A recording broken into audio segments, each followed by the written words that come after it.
And now we will move on, and Brother Marcus Bass will be facilitating our second session of the morning, COVID-19, where are we now? Brother Bass? Sister Goins, thank you so much for emceeing today. I want to thank all of you that have been participating in today's legislative day. My name is Marcus Bass. I have the pleasure of serving as Political Action Director for the Association of North Carolina Alpha Men. And I'm pleased to bring to you today a conversation that we can engage in from different perspectives. It's been a year since COVID-19 struck residents across North Carolina, citizens across the country and across this world. And what we have seen since that time has been multiple elements of government responding to help citizens figure out how to live through this COVID moment. As we go into this conversation, there are a few announcements that I want to make before we introduce our panelists. Number one, as you've heard in the first session, there are many different reasons why we need to remain vigilant in this General Assembly session. And for those of you that are interested in actually attending in person, we want to provide information and we want to make sure you are prepared whenever you go to the building. You can go to ncblackalliance.org/divine9 and sign up to let us know that you are interested in going to the General Assembly in person. In the midst of COVID-19, we can't suggest to anyone what you do with your time and safety, but we know that in this moment, as mentioned in the previous panel, there's legislation that is coming down the pipe at a rapid pace. And for those of you that feel so inclined to do so safely, we ask that you go to the General Assembly. Don't just make this a one-day event. Make sure that you're attending each and every single time that the General Assembly is open. And then during the Divine Nine Legislative Day, when we're hearing from our leaders in the building, we are making sure that we're taking the information that we're learning and going directly to the building, going directly in our community. Also, too, for those individuals that are participating today, we would like to see your legislative day photos. Email us a selfie of yourself in your Divine Nine colors participating in this year's virtual legislative day to our email address, ncdivine9@gmail.com. Now that we have that housekeeping out of the way, I would like to gladly start off this COVID-19 Where We Are Now panel discussion. And I also want to thank my facilitators in the background that are joining us from Iota Phi Theta, Kevin Clayton, and also Simone Langley with Alpha Kappa Alpha Sorority Incorporated.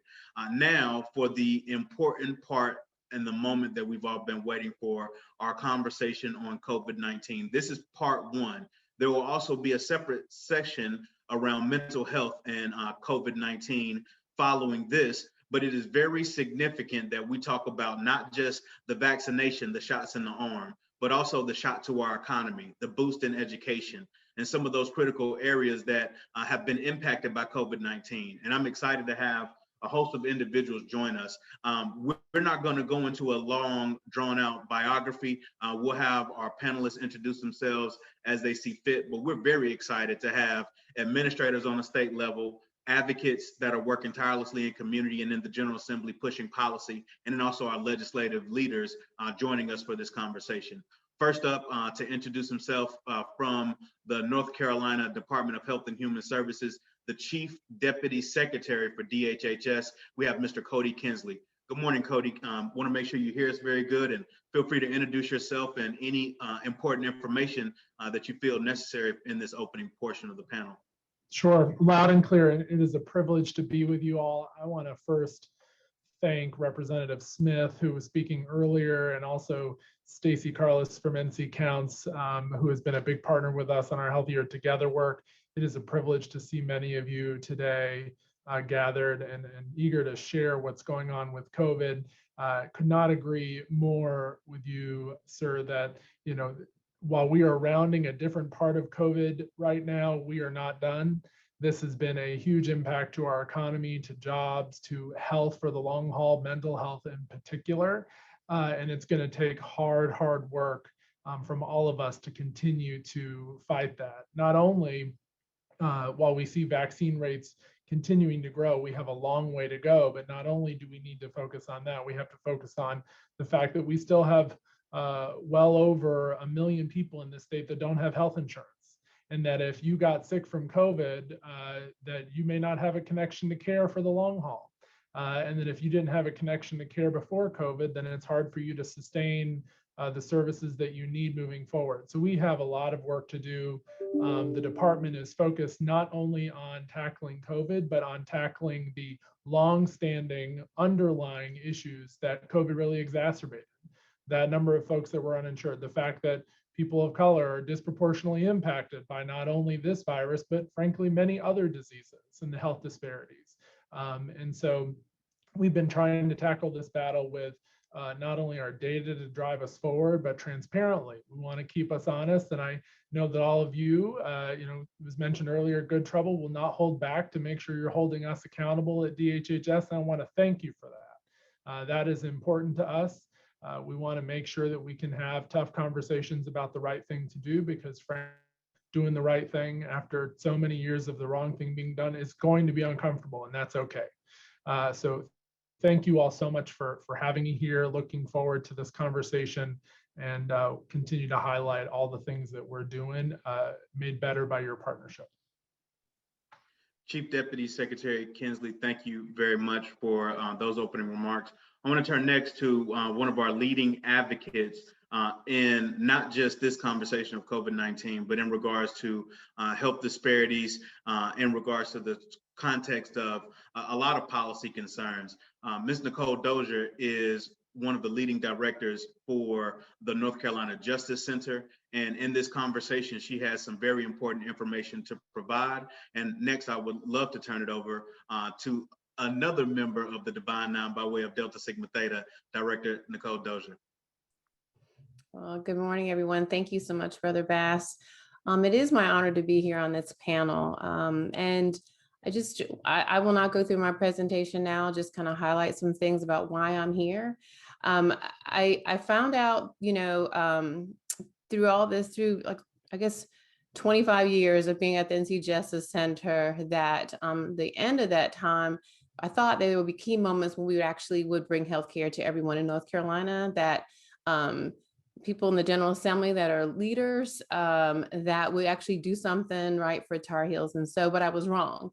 And, even in the midst of a pandemic where we had over 1 million people losing jobs, half of those folks losing their employer-sponsored health coverage, people have lost time with people have lost loved ones. Even withdrawing down billions of dollars before the pandemic, it was a great deal that the federal government was providing to us. But now it's an excellent deal that we've had through ARP, the American Rescue Plan, and we still reject people, and we still reject the notion that we should support people in a pandemic. And so for me, it is about people who are living in the midst of a crisis before COVID-19. It is people in the Black Belt of North Carolina that constantly, folks who still have not even, their communities have not recovered, and from the natural disasters that we've already experienced in this state. And so for me, I just want to end these comments with letting you know that people in leadership in the General Assembly have said, that, oh, we care about veterans and we care about farmers. And so we found a veteran who was a farmer teaching veterans how to farm, and that wasn't good enough, and they said, oh, we care about people of faith. And I'm a person of faith. That sounds really great to me. We found a faith leader who's a veteran who is a psychotherapist, and that story wasn't good enough. And so we care about children, we care about mothers. So Deanna, a Black mother, was pregnant, and she felt something was wrong. Well, maybe she wasn't quite listened to. Well, Deanna's baby was still born. Deanna was on Medicaid. So because we did not expand Medicaid, then what happened? When her baby died, then she lost her Medicaid. She had no insurance. She did return to work, and through work was provided health coverage. But then COVID-19 hit. She lost her job. She lost her insurance. And so I'm here to tell you that when she had her insurance, she was diagnosed with stage 4 cervical cancer. Preventable and treatable if caught early. I'm here to tell you that in the fall of 2020, we lost Deanna. We lost Deanna because her life did not matter. Deanna should have had preventive care. Deanna should be here for her grown children, but instead they bury their mom. And I'm telling you, she's one of the too many Americans that are on Justice Center's memorial wall to talk about why is it that Black and brown lives don't matter as much as everyone else's. So it's time to close the coverage gap. It's time to make sure that everyone in North Carolina has health coverage. Thank you so much for being on this panel. Thank you very much, Sister Dozier, Director of the Health Advocacy Project for the North Carolina Justice Center. Now, from an advocate outside the building to an advocate inside the building, we have a number of legislative panelists that are going to be joining this session, but none more prominent than Representative Rosa Gill. Representative Gill has been a tireless leader in the North Carolina General Assembly in the House of Representatives. And Representative Gill, I want to allow you by way of this virtual session to give an opening, and also want to thank you for being a member of the Divine Nine by way of Zeta Phi Beta Sorority Incorporated. Thank you very much, Marcus. It's a pleasure to be here this morning. I am very active. I've been in the General Assembly now for 12 years. Most of my work in the General Assembly deals with education. This year, we have been fighting very, very, very hard to prevent bad bills to be passed. A couple of them, we're trying to make sure that all of the bills that we pass do not disrespect teachers, and the bills do not undermine their ability to do their work. Some of the bills that we've seen, they undermine academic freedom and punishes creative thinking. We're trying to make sure that our bills fully fund our public schools and stop diverting tax dollars to non-public schools, especially those that have no accountability. And we're trying to make sure our teachers are taught our teachers are caught in a culture war, and we're trying very, very hard to talk about what it is that our teachers, giving them the freedom to teach what they know they need to instill in our students. This morning, this afternoon, if you're with us, you need to tune into our session, because there's a bill on there that is called Ensuring Dignity and Non-Discrimination in School. But I can tell you that bill is not any way related to the title. I guess I'll talk even more about all of this when I'm presenting facts in the next session. Thank you very much, Representative Gill. Also joining us are two members of the House that are in transit. Right now, there's a lot of things happening in the General Assembly. We've been fortunate enough to host this event in the middle of Crossover Week. I'm not sure how many of our participants are familiar, but Crossover Week is the time in the General Assembly where bills go from one chamber to the other. If a bill is passed in the House, it moves over to the Senate. If it's on the Senate side, it moves over to the House. And in the midst of Crossover Week, this is a very important year in the biennium, because the budget, the North Carolina state budget, is one of the bigger priorities of the General Assembly, along with COVID-19 and some of these other areas. And so this conversation about COVID-19, as we stated earlier, is not just about the vaccines in the arm, but it's about the overall relief. Before we have Nicole's presentation, I also want to let you know that Representative Robert Reeves, who is the House Democratic leader, will be joining us. And also joining us in a few moments will be another member of the House of Representatives, Representative James Robertson, who is a member of Phi Beta Sigma. Representative Reeves is also a member of Kappa Alpha Psi Fraternity Incorporated as well. So at this time, Nicole, I will turn the conversation back to you for your presentation, and then we'll go into our question and answer period. Okay, thank you, Marcus. Go ahead and try to share my screen here. All right. Can you all see my screen okay? Yes, we can. All right, thank you. So some of the things that you may ask me may be covered in this, but I'm happy to dig deeper with you, Marcus. But for everyone, for us, it's really about building back a healthier North Carolina. And so, people often talk about uncomfortable conversations in this moment, and I think it's time for us to force to have those conversations. For me, I don't go anywhere, whether it's my town hat as Mayor Pro Tem in Apex or it's the Justice Center, without really talking about the impact of how structural and institutional racism has created bad policy. That ideology came from when Reconstruction died and Jim Crow was born. And so let's not talk about disparities without talking about how it's baked into the policy. Ends up in jobs that people, we call people essential workers, but but are we giving them essential pay, essential benefits? Are we treating them well? No, we're not.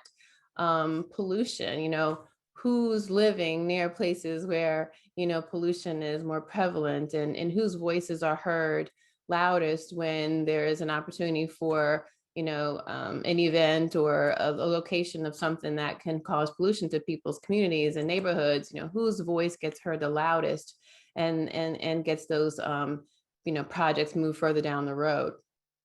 Food insecurity is a big part of what we see with people before the pandemic, and a lot of people rallied around people and provided food and meals for folks, but there are a lot of people, and I can tell you personally, in Apex, there was a business owner who had to, for the first time, get help for his utilities, which we were offering, but also food. And this is a business owner. And so we need to tell the story about, the full story of the people in our communities. Unnecessary means testing, these wrapping people up in red tape. How is that helpful?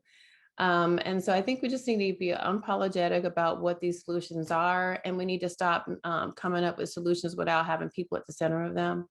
And of course, people are often talking about the social determinants of health. And so, what I want us to remember is before we started coining that term, is people were already dealing with it. We just didn't call it that.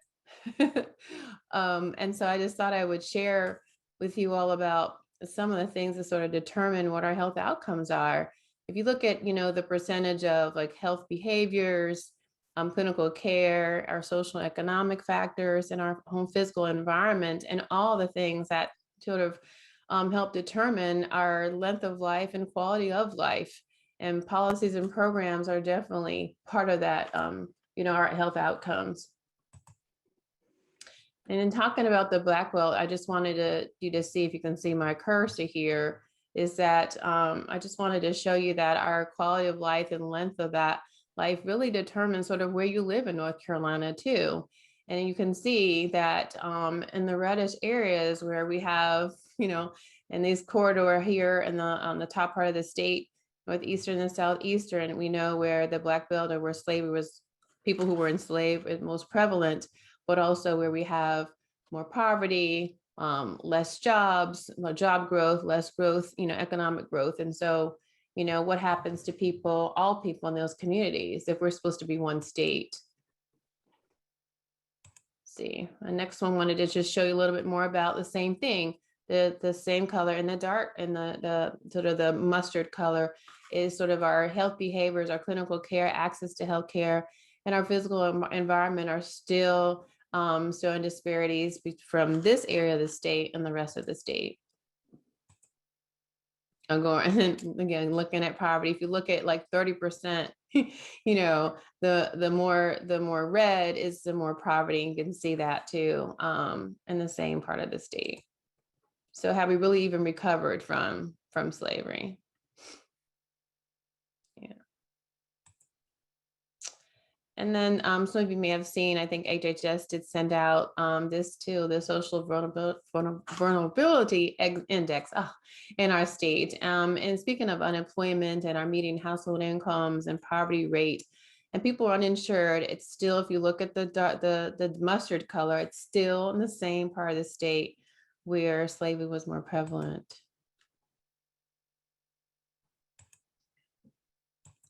So speaking of our vision, one of the things I think we should do is think about broadband for everyone. And I don't want to hear this about, well, we can put them on buses, we can do that. I want to hear about solutions for infrastructure. And I want this to be considered and not a luxury, but a utility. I think that we can do that by creating a grant program. I think we can do that by offering all residents high-speed internet experience.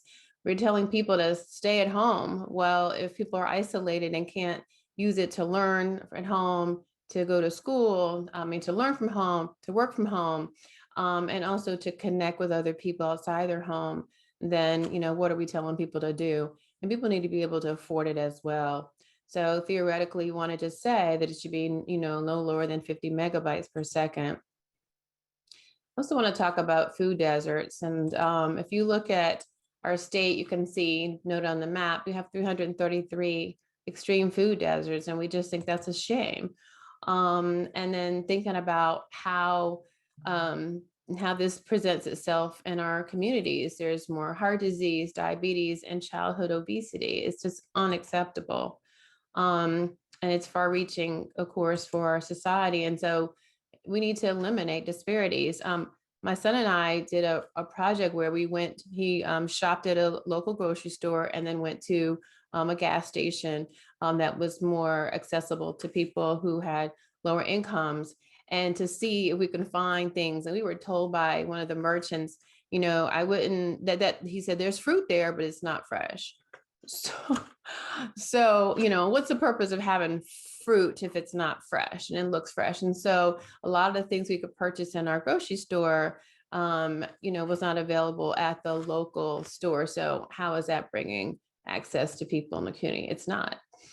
So we thought we need to think about how we should ensure that people that look like us also are in the medical field. So, why aren't we not ensuring that people who are in low wealth, isolated communities can keep the talent there, and especially people who are underrepresented, women and people of color in these careers. So why not have a medical professional fellowship to create opportunities for people in rural communities? And then why not do so by forgiving their student loan debt and encouraging them to stay local? And, we've heard a lot about local, and public transit. And so I have seen people who have been on and off, transit for medical appointments. But if you have to wait for other people, if you have to wait to be picked up, if you have a child, the child can't ride with you, how is that a solution? It's not. So we need to think about robust public transit in a way that just eliminates the need to get in our cars all the time and get out and be able to do in different ways. And public transit is one of those things. We also have younger people who there's not a third or second car in their homes. We also have people who choose not to drive all the time. And so what about people who are older, have lower incomes, and may or have visual issues or mobility or ability issues that make it more challenging for them to drive at different times of the day? Let's remove this barrier and have more walkable neighborhoods, more inclusive neighborhoods to get us to offices, medical personnel, and just getting out in the community. And so we think the state should invest in state alcohol and drug misuse treatment centers.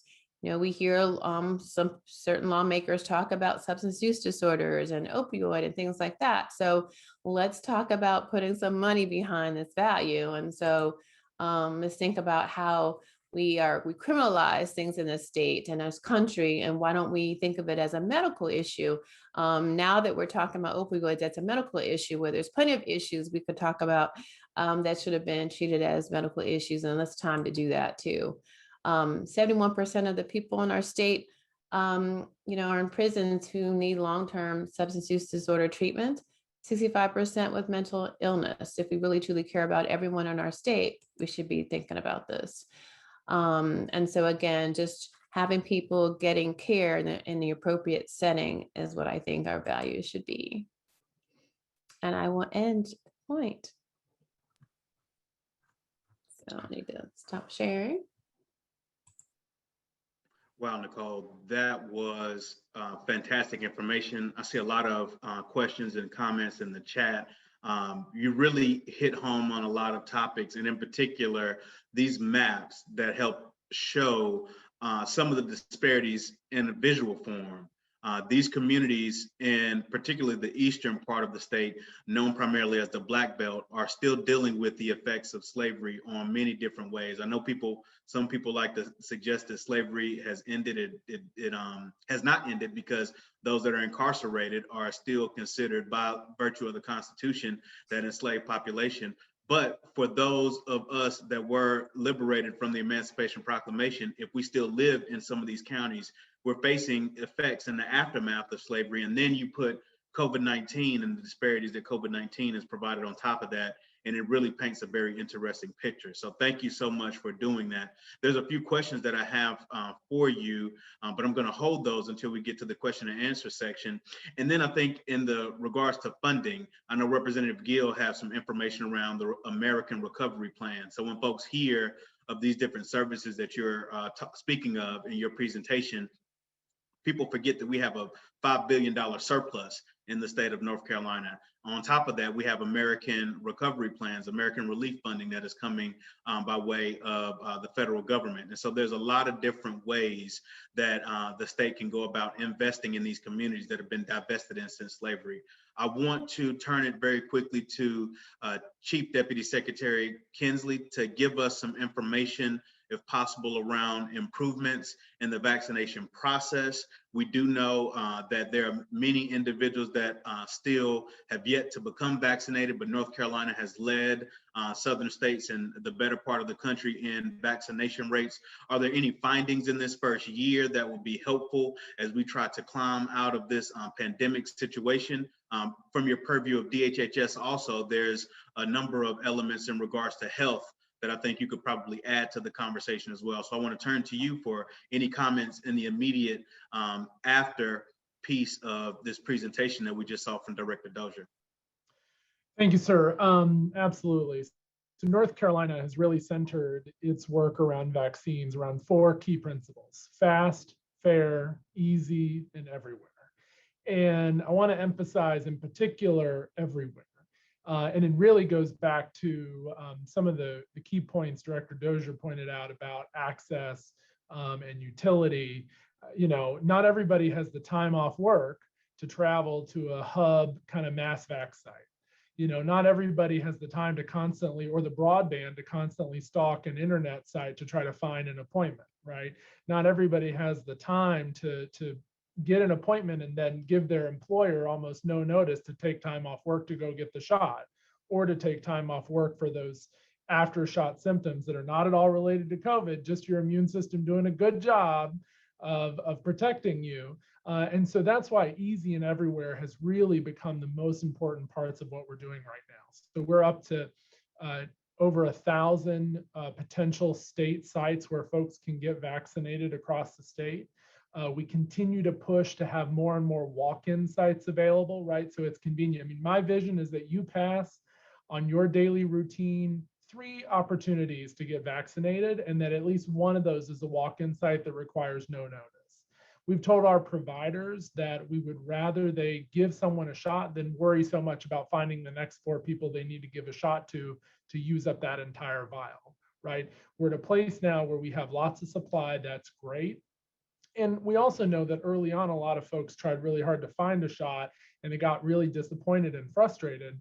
I want to remind folks, now's the time to get back into it. You can go to myspot.nc.gov and you can click a few buttons. You'll find vaccines near you available today. There's a lot of supply out there. And so I think that's really important for us.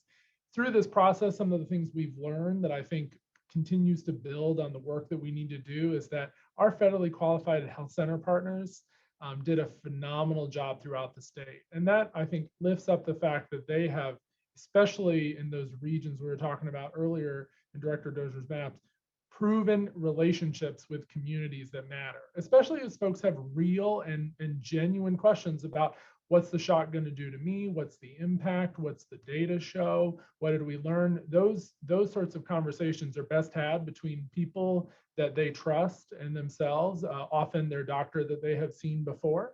Now, of course, that's harder because we have over 1 million people without insurance. So making sure we can have those connections and continue to build them is part of that. So we want to continue to invest in our federally qualified health centers, want to continue to expand access to coverage.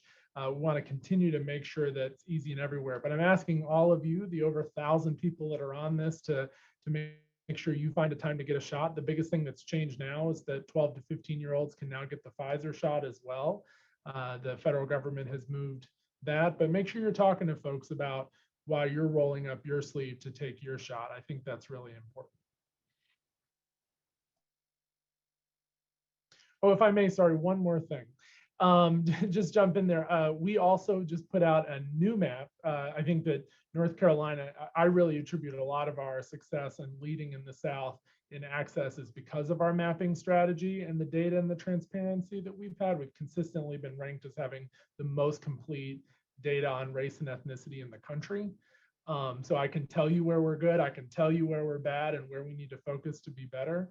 But we've just put out a new map. I'm really excited about it. You can find it on the your spot. I'll put the link in the chat. But it takes those CDC social vulnerable index areas and it overlays it with vaccine rates and with community-based organizations that want to partner to help get folks vaccinated.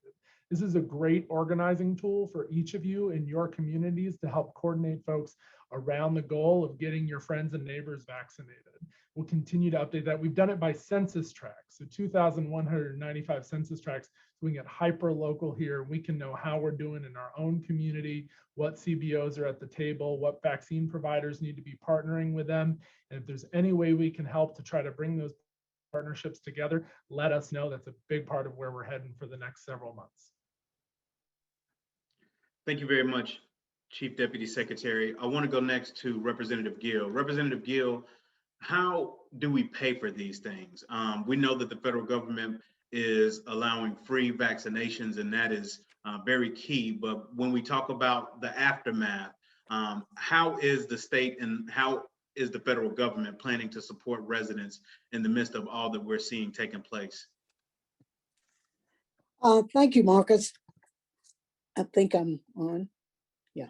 Thank you, Marcus. In addition to the $5 billion we have in surplus, the federal government is doing a lot for minorities and underserved populations. And I'm going to see if I can summarize most of them for you.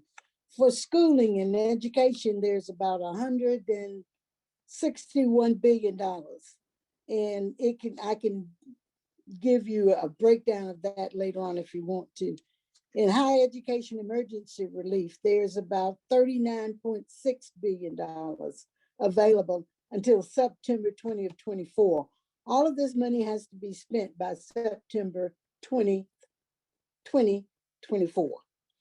In housing, there's about $36.7 billion set aside. The emergency rental assistance is $21.6 billion. And that is to assist households that are unable to pay rent and utilities.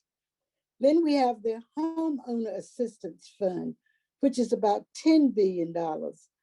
And this is available until September 30th, 2020. And this provides assistance to prevent homeowners' mortgage delinquencies, defaults, foreclosures, loss of utilities, and displacement of homeowners. And we have about $100 million set aside for house counseling. That is to help people to provide millions of households information about how they can keep their houses in their homes. These grants are provided to HUD. It's based on approval by HUD. We have the fair housing activities, which is about $20 million. And this addresses fair housing inquiries, complaints, investigation, education, and outreach activities.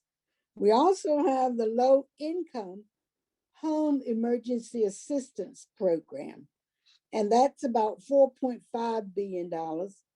and it assists low-income families with home energy bills, energy crisis, weatherization, and energy-related minor home repairs. And then we have the low-income housing, drinking water, and wastewater emergency assistance program. And that has about $500 million in it. And it particularly helps households with drinking water and wastewater services. Under small business, there's about $35.1 billion. And our state will receive about $10 billion, and it will fund small business responses and recovery from the economic effects of the pandemic. We also have targeted economic injury disaster loans. And these loans help individuals who were hardest hit by the pandemic. We have community navigators pilot program grants. That's $100 million. And this provides outreach, education, and technical assistance for community trying to navigate targeting small business, especially in underserved communities. Under the subject of health, there's about $8.1 billion. And we have the Community Health Center and Community Care, which will receive about $7.6 billion. And this provide all manner of services related to COVID-19. Rural health care, there's about $500 million available. And these funds are to purchase vaccines, provide medical supply, reimburse low revenues to hospitals, expand telehealth, etc. Then we have agriculture, which is our farm loan assistance for socially disadvantaged farmers. And that's about $4 billion available. We have about $1 billion to support socially disadvantaged groups. And these are your farmers and your farming producers and finance agencies. And it can also use for expanding land access. Under environmental, there's about $100 million. And it's 50 million is for environmental justice grants. And the other one is air category of grants. And last but not least, we have the direct payments to households.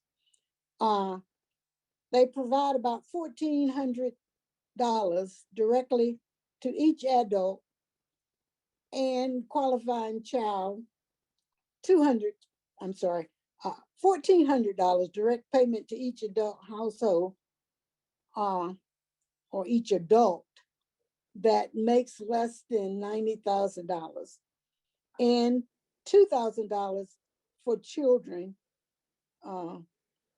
especially those that are excluded from the recovery legislation of December.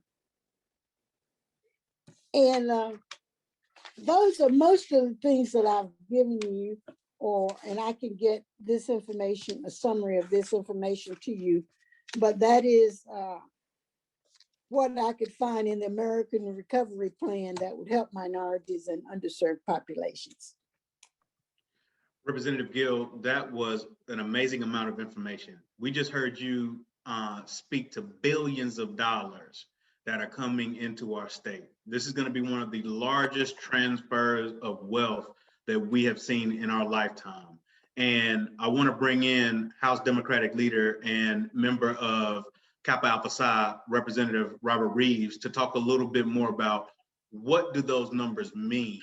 What, by way of the state, can we look for in regards to access to that funding? And more particular, there's a county by county allotment that is coming down as we speak. And how do we best prepare on a state level and a local level for our communities who desperately need these funds based on what we heard from Director Dozier to receive these funds? I'll turn it over to you now. Thank you, Marcus, and thank you everybody for being on here. This is an amazing turnout to get 1,000 people on this, and we all got to be excited about that. I'm really happy to be on with these panelists. Cody, it's good to see you.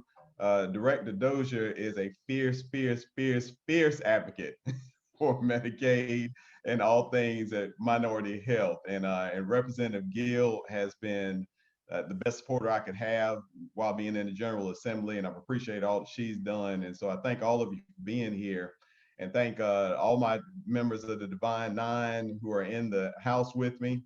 We go to war. I appreciate it that Representative Gill brought up the bill that we'll be discussing today, because it's funny, Marcus, I've heard you talk about this thing called racism, and we're being told in the General Assembly that we're not allowed to talk about racism in schools or anywhere else because it makes people feel bad. That's a real bill. So to talk to you about the money, and that's our main push, is we've got to be careful about where this money is going. It is really, it's a shocking amount of money.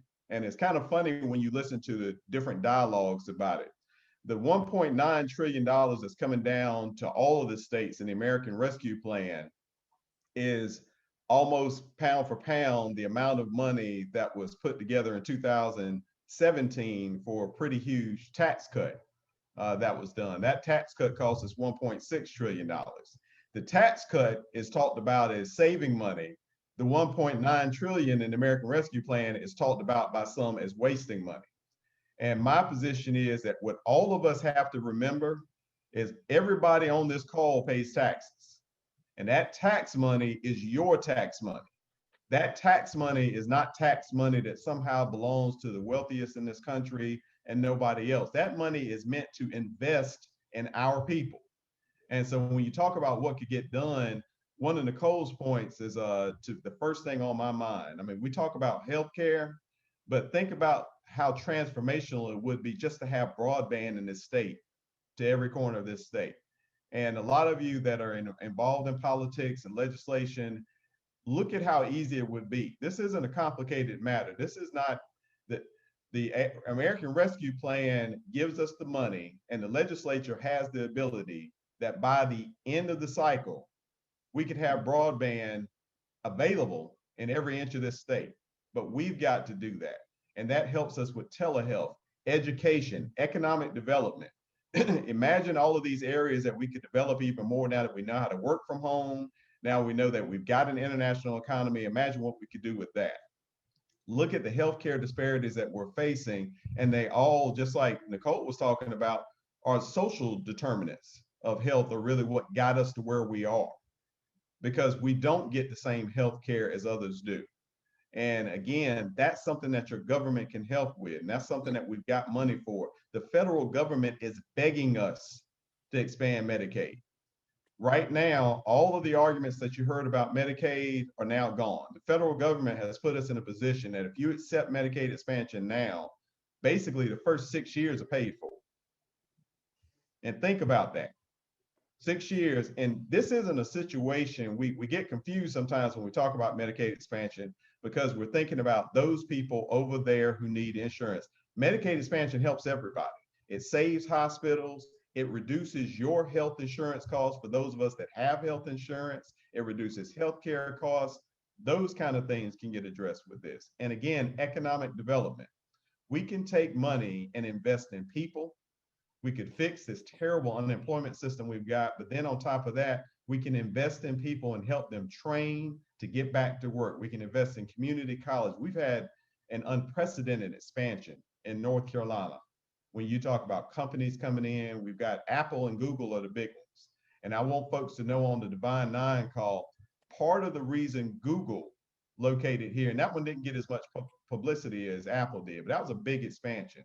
Google came here to expand their engineering program because of the diversity that we offered. They mentioned North Carolina A&T's engineering program in particular over NC State as a reason that they came.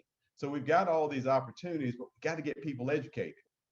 So the American Rescue Plan gives us money to invest in public education, because no matter what any of these other non-public educational opportunities are, 90% of the children that we have are going to be in public school.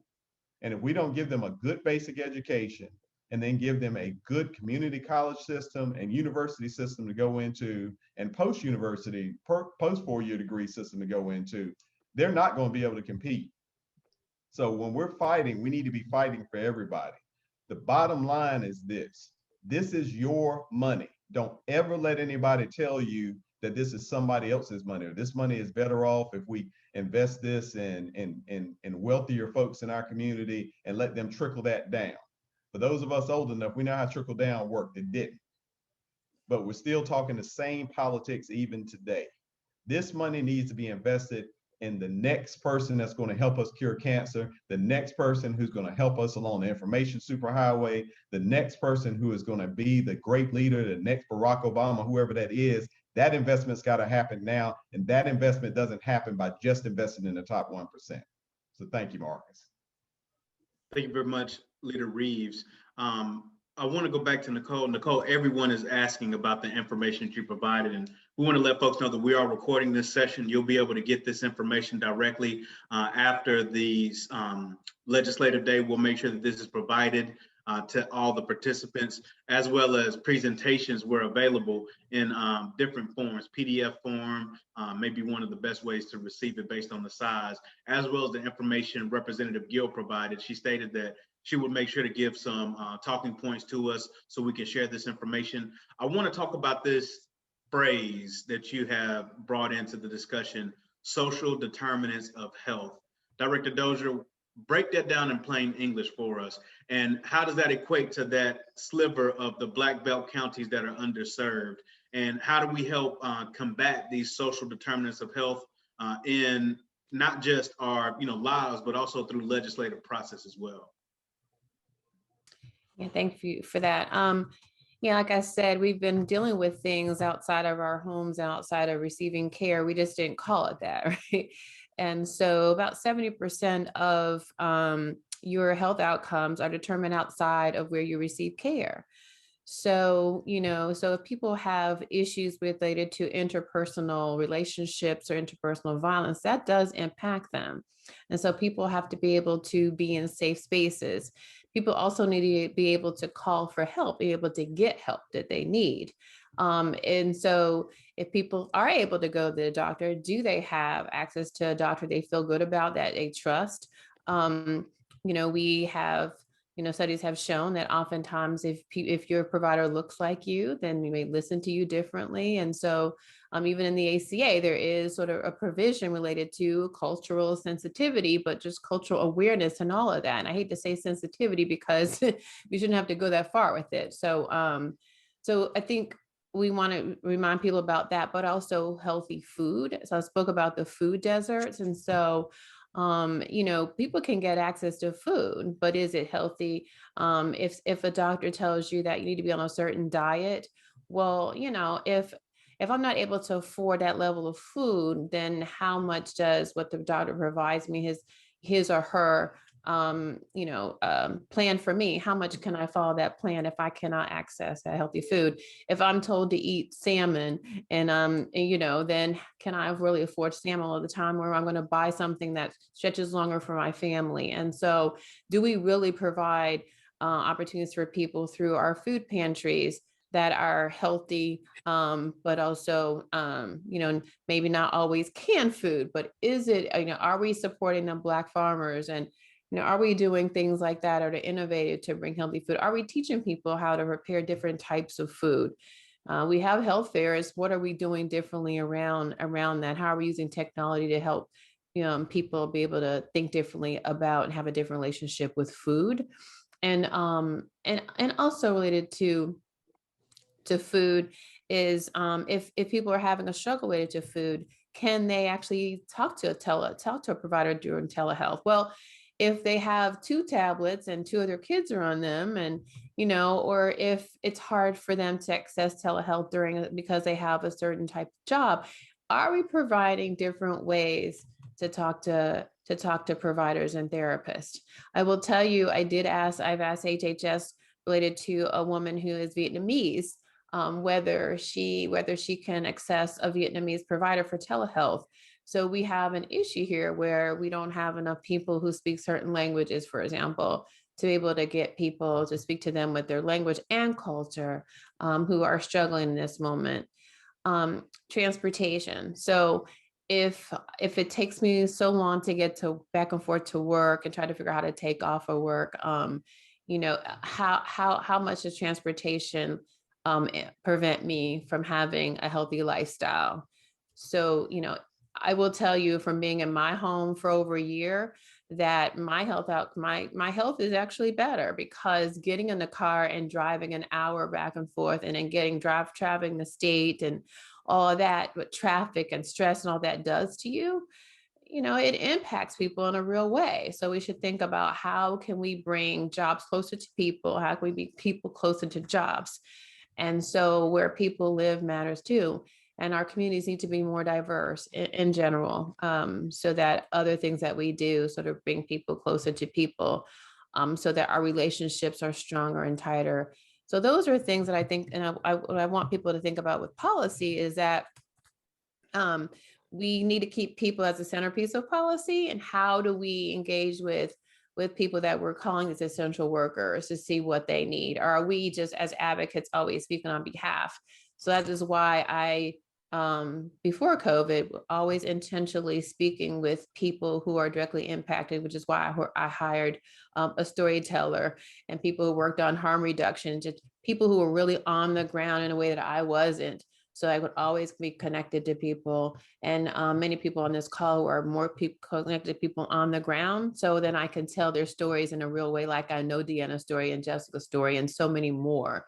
So that's what I would say is we need to influence policymakers by having the stories of people, not just in our heart, but in our heads, so we can talk about them on their behalf and amplify their stories. People have voices, they just aren't listened to. Hope that answers your question. Absolutely. I want to turn back to Chief Deputy Secretary Kinsley. I want to test your Berkeley education now and your White House experience. Bears. There is some pessimism around vaccinations. We recently saw the negative effects of public opinion around Johnson & Johnson, even though tests have shown that in rare incidences, there are these health concerns. We see some negative impacts around vaccinations, particularly in the Black community. And as we go into this final phase of making sure that individuals are being vaccinated, there is a narrow margin of individuals that are going to be harder and harder to vaccinate. Some by way of lack of information, but some by very interesting assumptions around the COVID-19 vaccine. What are ways that DHHS is working to ensure that individuals have the right facts and information? You talked about the 1,000 sites across the state that are going to be propped up, and I think that's excellent. That's a wonderful opportunity for folks to get the vaccine in communities that haven't had it. But can we talk a little bit about the misinformation and how we're going about combating some of the inaccuracies around vaccinations? Great question. And, I just want to, again, appreciate Director Dozier's comments about everybody having a story. I think what's also important to remember is that everybody has come to a conclusion for themselves about vaccines, and we often too quickly jump to disqualifying those conclusions. But people make decisions for themselves based off their information, and they're logical. There's a reason they made those decisions, and we need to give people the dignity and the trust to honor those decisions and to have a conversation with folks and share the information that we have to understand why they arrived at their conclusion.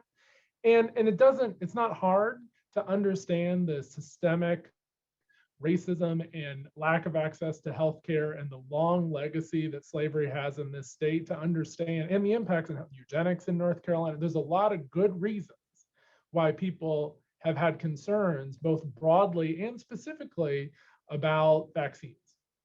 And so we've started from the beginning to make sure that we are sharing accurate information. We've done the research through focus groups and polls to know that, and we're honored to know that the North Carolinians trust us first, DHHS, before most any others, and then their friends and colleagues are a close number two, right? And that's why I said earlier, not only is it about us putting the right information out, but making sure that each of you has those conversations about vaccines with each other. Working at the local level to make sure that information is available to folks, encouraging folks to have those conversations, and to put those facts out there. The truth is that, just remind everyone that, the science that these vaccines are built on is not new, right? Folks often get really wound up in how quickly things came about. That's because we cut some red tape, and the government said, we'll spend any amount of money necessary to get this done. And with focus and investment, those things happen, but this has been 20 years in the making. The Johnson & Johnson vaccine is incredibly safe. The vaccine trials built that out. Of course, there have been some cases of very particular type of blood clot, and I think they end up 1 in a million, between 1 in 500,000 and 1 in a million people. I will say the risk for blood clots are significantly higher from COVID and from a number of other things. And so making sure folks have that information as they think about the relative risk, right? Do they want to roll the dice with COVID, where they have a much higher chance of a blood clot? And the good news is that now that we identified that potential risk and we nationally talked about it so much, that every healthcare provider is looking out for it, right? Because it is something they can treat and can address. And there's also 2 other approved vaccines that folks can get, that the primary side effect that we're seeing is something that doctors call syncope. I call fainting. And I can tell you, I don't have a problem with shots, but my mother does. And, fainting is expected. And so those sorts of things. So there's lots of other genuine questions and concerns. I think what's important is, I don't believe folks are a no necessarily. I think they're a no, not right now. Our research continues to show that 7 out of 10 North Carolinians say that they either have been vaccinated or they will be vaccinated. Now, some of those people were going to bowl everybody over to run and get the first shot because they wanted to hug their mother again, and I respect that, and nothing was going to hold them back, right? But quite understandably, that some group of those 7 out of 10 also have lives. They have a lot of other things happening in lives, and many of these goes back to the social determinants of health, and they're not able to drop everything to go get a shot. So we need to continue to make it available to them as easily as possible to move forward. We won't get every single person vaccinated, right? People are going to have their choice. That's fine. We want to make it available to everybody who wants one. But the good news is that we continue to see in populations with high vaccination rates, it is grinding COVID into the ground. These vaccines are amazing. This has been a traumatic 18 months. It has been really difficult. These vaccines work. So I want to continue to share that message. And I hope all of you will join me in helping get that information out there.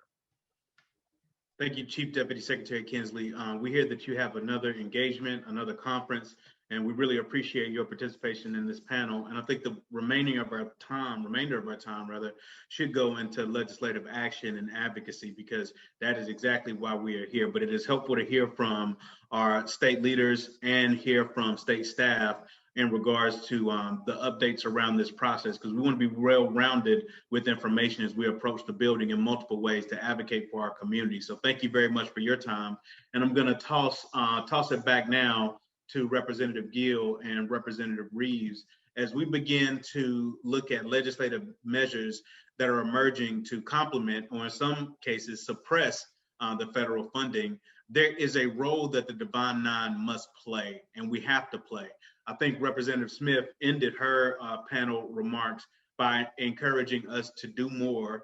And I want us to be specific about what that more is. So I have a twofold question here. What measures are emerging in this legislative session that we should be aware of around COVID-19, around the issues with funding for communities that have seen desperate shifts in funding? Think about job loss. I think about the access to education, as Representative Gill mentioned earlier. What are some of these measures that we need to be watching right now? And then how can and what should the Divine Nine be doing to ensure that we are advocating for ourselves, our community, for our families in this moment.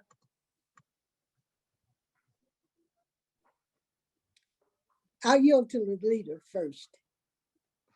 And I always yield to you, but fine, I'm doing what you're saying. I'll go first. What I would say, Marcus, is probably the easiest thing to do if you're wondering about the COVID money distribution. Candidly, I would get familiar with the governor's budget. The governor has actually already proposed a budget, proposed some priorities. Get familiar with those, see what things that you feel good about, don't feel good about, and start trying to promote them. For instance, one of the easy ones, and I know you hear a lot of talk about education, but I really, really believe that's such a cornerstone to everything else that we've got to get done. And I really believe, like, there's been a direct, I don't think assault is appropriate word, but I do believe there's been a direct attempt to sway African Americans in particular away from public education and away from believing in public education. And I just think that if you look at all the people on this call, I can guarantee you that a huge percentage of us went through the public education system and were very successful afterwards. And so it works, it's good for us. And so concentrate on those type of things. And healthcare. Look at the money that we're trying to invest in healthcare. Look at the money that we're trying to invest in access to healthcare. That's not just about Medicaid expansion, but just about some of the things that you've already heard discussed. And again, Nicole's talking about, and Cody talked about getting people in our neighborhoods, in our areas. But, we've got to figure out ways to get in behind it. So to me, that's the easiest thing to do. Look at the governor's budget, say, hey, these are great ideas, and start pushing them. Because the other thing is this, if legislators on both sides of the aisle don't hear from people saying these issues are important to us, then they're allowed to ignore them. But if we've got people, we got 1,000 people on this call, and you think about all of us just touching 10 people, and think of getting those emails in, those phone calls in saying, hey, this is really important to us and we're keeping an eye on it. Let's do it. Well, to add to what Representative Reed just said, the one thing that we've got to remember is that the news media gives us up to a lot of things that are going to happen in the General Assembly. You may hear it one day, and it may not come before us for the next few days. But please pay attention to what you hear on the radio and television, and don't take it for granted that it's just not what is being said. A lot of things we listen to, if you would look at our bills that have been presented for us to vote on, you would think we were the most caring legislature in the world. When you see a bill that says ensuring dignity and non-discrimination in our education, you would think, that's the way to go. But the devil is in the details, because that bill says you can't talk about certain things in the classroom. They're telling the teachers that you have to put your information out on the web and it be censored before you can even teach your classes. So don't be fooled by the topics or the title. You're going to have to pay more attention to the details. And like Robert said, you got to contact us, not only those of us who are Democrats, but all legislators, because those other ones that you don't contact will think that they're doing the right thing. And I was just looking today, and they've got a bill out talking about protect our freedom to vote by mail. Now that sounds very, very great. Oh, we're going to protect absentee ballots, but that is not what it's doing. In fact, it's telling you that we aren't going to let you mail in. We aren't going to accept mail-in ballots at a certain time. So please pay attention to the titles. And you know something, you can go onto our website, ncleg.net, N-E-T, and you can find out about all of the bills that are coming before us. And it would not take you very long to send an email to your legislator and tell them how you feel about that bill, whether you favor that bill or not. You all are all very intelligent folks, and you can talk and discuss the items that are before us. We need to hear from you. So please go to the NC Leg, look at the calendar. It tells you exactly what bills are being presented. And it also tells you what bills are going to be on the calendar for the whole week almost. So please pay attention to what we're doing, because those of us, which I'll say about 40, 45 of us, or 41 of us, 47 sometime, cannot sustain all of the bad legislation that's coming. We cannot prevent all of the bad legislation that are being presented to us from passing. So, and you got to do one other thing. Remember to get politically involved. You have to vote. You have to send the right legislators to the General Assembly so that they can make sure that they are helping North Carolina move forward. Thank you for that, Representative Gill. I want to also state too that this is a nonpartisan forum. We're providing information for residents. One of the things I want us to be reminded of, that when we talk about Black issues, that's not a partisan issue. Black is Black. When we talk about the disproportionate realities of funding in our state, when we talk about the needs for access to the different services of the state, regardless of what political affiliation you are, these Black issues are hurting you. And I want us to be very cognizant of that. In our advocacy efforts, we do remain nonpartisan, but we also recognize that the impetus for us coming together, in particular, as we continue to do all this work that we will throughout the sessions, is about ensuring that access to information, access to political power for Black communities is not lost in this partisan power grab. And so very thankful for those remarks, thankful for all of our panelists, and thankful for all of our participants for hanging in and sticking with us. We have a lot more in store throughout the day. Sister Goins has some very important information to share before we take our break at 12. And so we're going to pause here at 3 minutes before the hour. I want to thank each and every single one of you all for sticking with us. And we look forward to the rest of the information that will be provided today. Thank you all very much.